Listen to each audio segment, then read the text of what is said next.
जन्मेजय का सर्प मेघ यज्ञ। एक बार राजा परीक्षित किसी तपस्वी ऋषि का अपमान कर देते हैं। ऋषिवा क्रोधित हो उन्हें सर्प दंश से मृत्यु का श्राप दे देते हैं। बहुत सावधानियां रखने के बावजूद ऋषि वाणी अनुसार एक दिन फूलों की टोकरी में कीड़े के रूप में छुपे तक्षक नाग के काटने से परीक्षित की मृत्यु हो जाती है। जब राजा परीक्षित के पुत्र जन्मेजय पांडव वंश के आखिरी राजा को पता चलता है कि सांपों के राजा तक्षक नाग के काटने से उनके पिता की मृत्यु हुई है तो वे प्रतिशोध लेने का निश्चय करते हैं। जन्मेजय सर्प मेघ यज्ञ का आह्वान करते हैं, जिससे समस्त पृथ्वी के सांप एक के बाद एक हवन कुंड में आकर गिरने लगते हैं। सर्प जाति का अस्तित्व खतरे में पड़ता देख तक्षक नाग सूर्य देव के रथ में जा लिपटता है। अब अगर तक्षक नाग हवन कुंड में जाता तो उसके साथ सूर्य देव को भी हवन कुंड में जाना पड़ता और इस दुर्घटना से सृष्टि की गति थम जाती। पिता की मृत्यु का बदला लेने की चाह में जन्मेजय समस्त सर्प जाति का विनाश करने पर तुला था, इसलिए देवगण उन्हें यज्ञ रोकने की सलाह देते हैं पर वह नहीं मानते।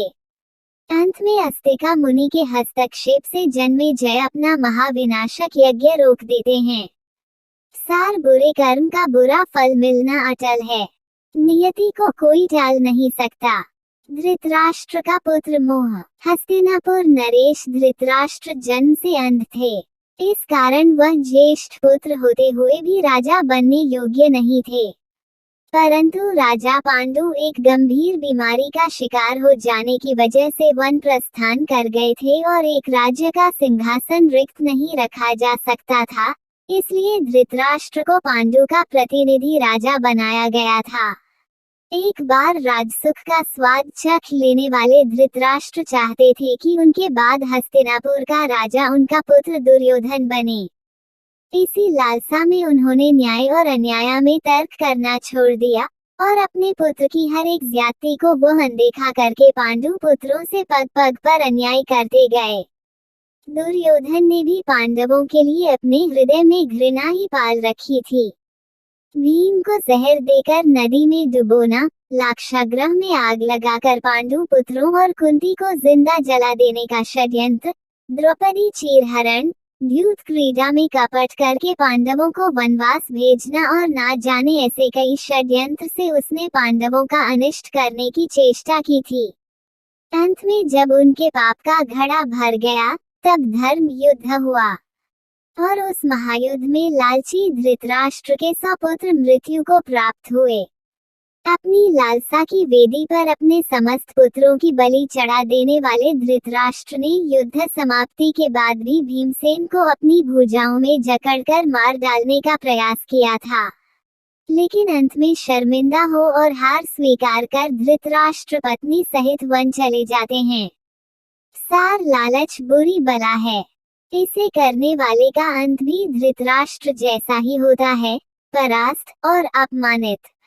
लक्ष्मण को मिला ज्ञान। श्री राम और रावण के बीच हुए अंतिम युद्ध के बाद रावण जब युद्ध भूमि पर मरणशैया पर पड़ा होता है तब भगवान राम लक्ष्मण को समस्त वेदों के ज्ञाता महापंडित रावण से राजनीति और शक्ति का ज्ञान प्राप्त करने को कहते हैं और तब रावण लक्ष्मण को ज्ञान देते हैं कि अच्छे कार्य में कभी विलंब नहीं करना चाहिए और अशुभ कार्य को मोहवश करना ही पड़े तो उसे जितना हो सके उतना टालने का प्रयास करनी चाहिए। शक्ति और पराक्रम के मद में इतना अंधा नहीं हो जाना चाहिए कि हर शत्रु तुच्छ और निम्न लगने लगे। मुझे ब्रह्मा जी से वर मिला था कि वानर और मानव के अलावा कोई मुझे मार नहीं सकता, फिर भी मैं उन्हें तुच्छ और निम्न समझकर अहम में लिप्त रहा, जिस कारण मेरा समूल विनाश हुआ।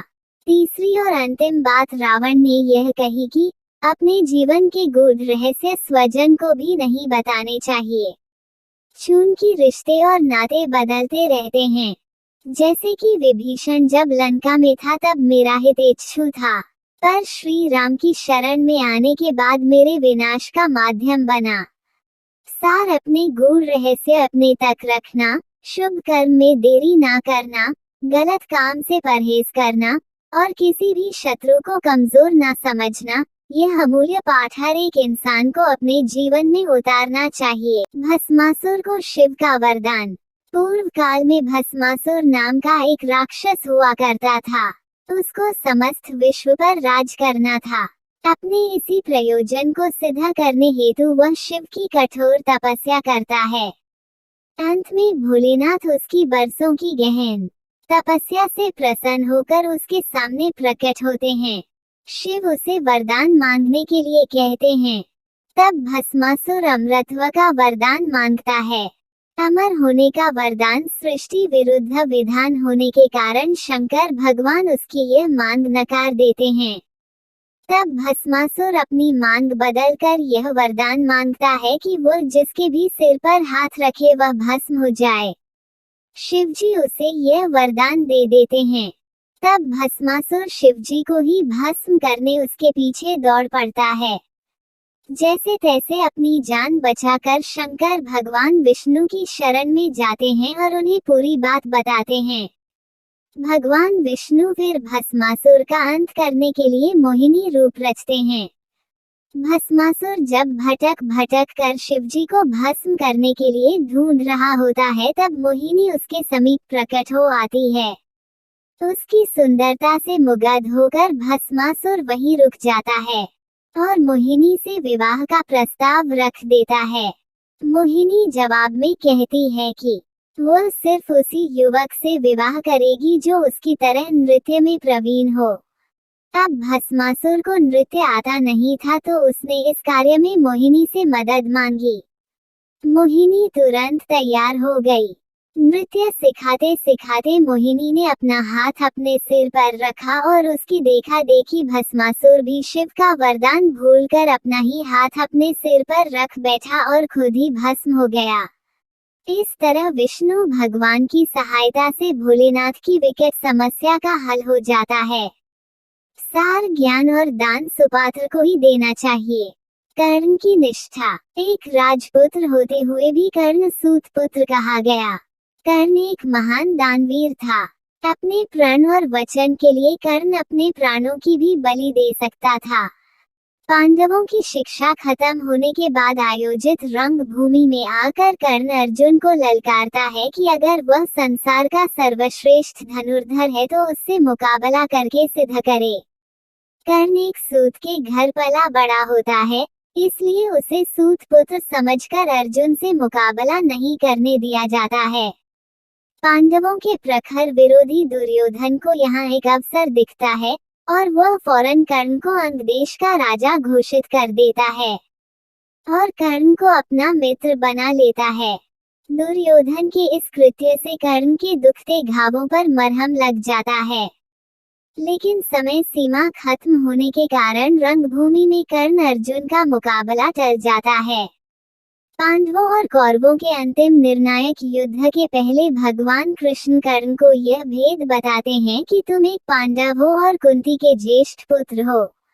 इस रहस्य को जानकर भी कर्ण अपने मित्र दुर्योधन से घात करके अपने भाइयों की ओर नहीं जाता है।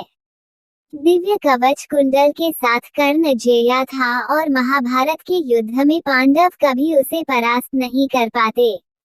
अतः इंद्रदेव उससे सुबह स्नान के समय ब्राह्मण स्वरूप में आकर दान में कवच कुंडल मांगते हैं। पिता सूर्य देव द्वारा दिखाए गए स्वप्न से कर्ण को यह बात पहले ही ज्ञात हो जाती है कि इंद्रदेव उससे रूप बदलकर कवच कुंडल मांगने आएंगे। पर फिर भी दानवीर कर्ण ब्राह्मण रूपी इंद्रदेव को खाली हाथ नहीं लौटता और उनकी मांग पूरी करता है।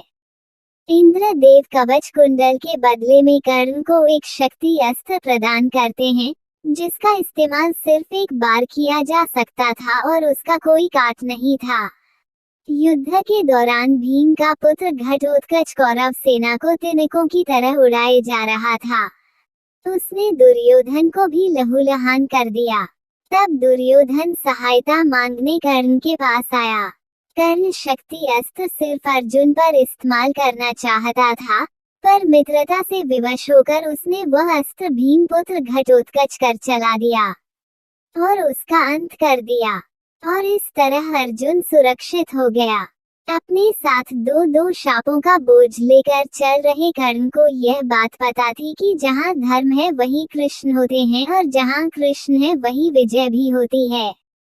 फिर भी उसने न दुर्योधन के एहसान भूल कर उससे घात किया और न ही अपनी दानवीरता से कभी पीछे हटा। सार हो सके तो किसी के ऋणी मत बनो, और एक बार अगर किसी के ऋणी बन ही जाओ तो ऋण चुकाने में आनाकानी मत करो।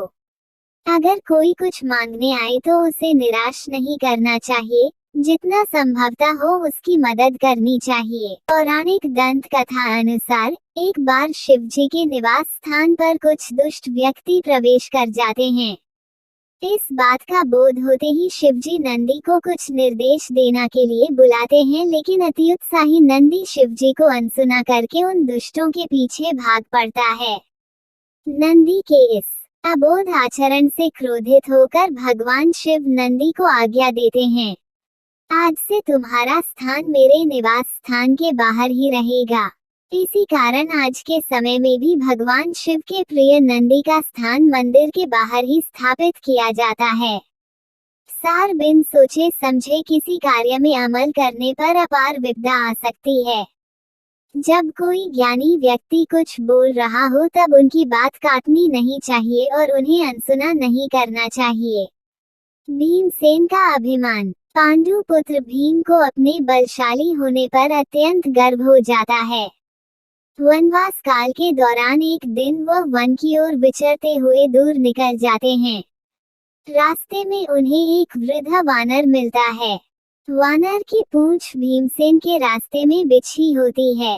तभी भीम उसे अपनी पूंछ दूर हटा लेने को कहते हैं, परंतु वृद्ध वानर कहता है, अब इस आयु में मुझसे बार बार हिला डुला नहीं जाता, तुम तो काफी हटे कटते हो। एक काम करो, तुम ही मेरी पूंछ को हटाकर आगे बढ़ जाओ।